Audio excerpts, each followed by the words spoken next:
Driven by the increasing demand for various aquatic products, Chinese aquaculture has expanded dramatically over recent decades to stand as number one in the world for this agricultural field.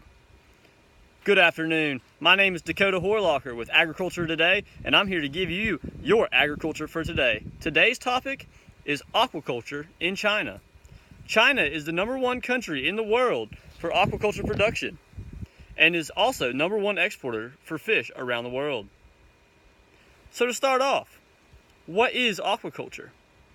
Aquaculture is the cultivation of aquatic plants and animals, especially fish, shellfish, and seaweed, in a controlled environment, either natural or marine or freshwater, or in simpler terms, it's underwater agriculture. Aquaculture in China has been a major part for the country, dating back to the roots of aquaculture. The history of aquaculture dates back to the earliest beginnings in 2000 to 1000 BC in China with the production of the common carp. The common carp has a lot of agricultural historical backgrounds in China, and this is where the first beginnings of aquaculture stood.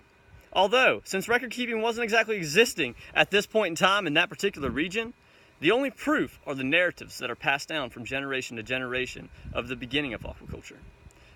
The first actual record or proof that aquaculture existed was from 475 BC, where the Chinese author Fan Li wrote about his fish culture, including details on structured ponds and the propagation of the carp. Since then, aquaculture has spread across the world, but China still stands as the number one. Great advancements have been made in aquaculture, allowing for China to rapidly increase its aquaculture production over these past couple decades.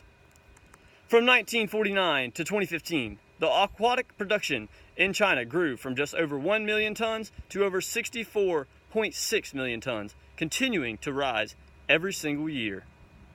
74% of all fishery production in China is through aquaculture, providing 2/3 of the world's aquaculture production only in China alone. Now, there are two different types of aquaculture that are practiced in China. There are freshwater and marine aquaculture. First of all, let's talk about freshwater aquaculture.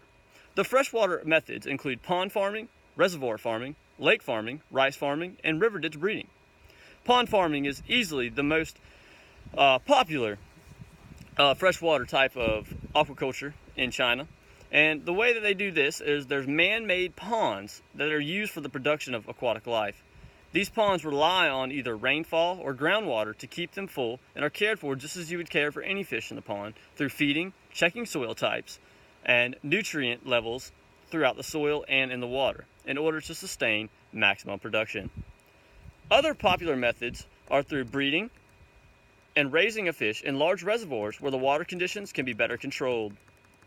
Now, marine aquaculture is similar but also different than the freshwater aquaculture that is practiced in China.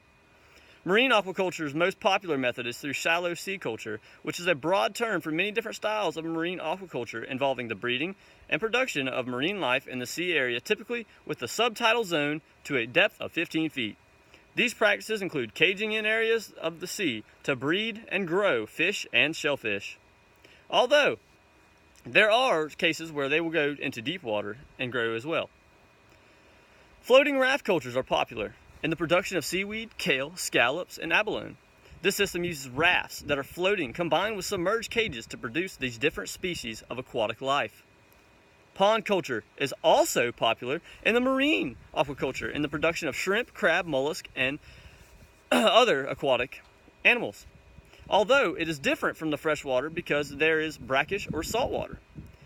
And unlike the pond culture for freshwater species, the marine ponds are fed through saltwater or either tidal ponds or pumping.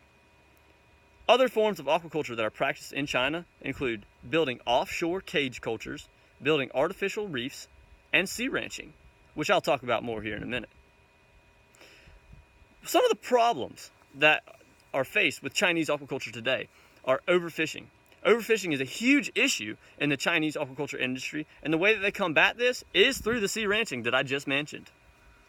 Sea ranching is the practice of rearing the aquatic species in restricted areas, or raising the aquatic species in these restricted areas, where fishing is prohibited and the young animals have time to develop and grow. The juvenile young species are then released into the natural environment and are able to thrive and then be caught again at maturity by our fishermen. This is a means of restocking and has proven to be very effective in China thus far for the aquaculture industry. Along with the sea ranching, there is also much Chinese government regulation that comes into play, such as the fisheries law. This law, which seeks to enhance the production, increase, and development and utilization of the nation's aquatic resources, is used through the Bureau of Fisheries, which has operations all across the provinces in China to ensure that the fisheries and all aquaculture operations are following Chinese standards of the Ministry of Agriculture, that are overfishing and that overfishing is minimized in these given areas.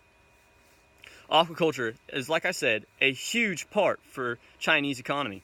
Aquaculture accounts for 22% of China's agriculture, and in the fishing industry is China's leading agricultural export with a value of roughly $20 billion in 2013.